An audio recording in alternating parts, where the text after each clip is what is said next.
ihdhar alla takuna mimman yandam ba'da mautihi, usiwe fanya tahadhari, usiwe miongoni ambao watu watajutia baada ya kifo chao. Na fi'lan watu wengi hujutia baada ya kifo, kama anavyosema Allah azza wa jalla fi ghairi ma aya, kama jinsi Allah azza wa jalla anatuambia katika ayati nyingi, anatuambia kuhusu watu kujutia warejee. Allah azza wa jalla anasema kuhusu watu ambao wanajutia, kama anavyosema Allah azza wa jalla, wa anfiqu mimma razaqnakum min qabli an ya'tiya ahadakum al-maut fayaqula rabbi laula akhartani ila ajalin qaribin fa asaddaqa wa akun min as-salihin. Allah azza wa jalla anasema toweni miongoni mwa yale ambao Allah amewaruzuku, min qabl an ya'tiya ahadakum al-maut, kabla moja wenu hajapatwa na kifo, fayaqula rabbi laula akhartani,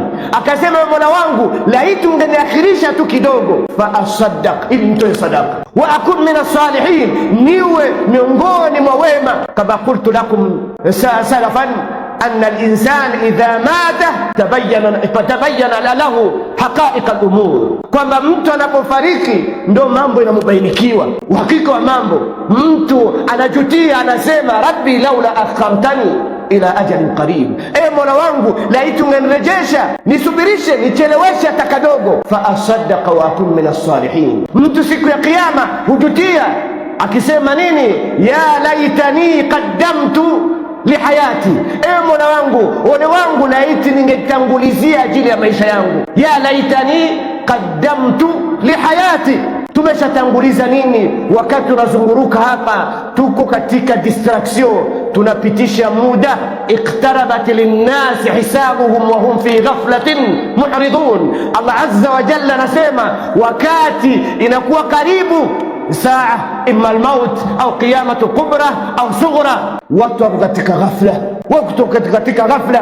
Angalia mtu hujutia siku ya kiyama, umwambia Allah rabbi irji'uni la'alli a'malu salihan fima taraktu. Mtu hujutia usema Mola wangu nirejeshe, la'alli a'malu salihan fima taraktu, huenda nafanya amal saliha kwa yale niliyoacha baada ya kubainikiwa kwake.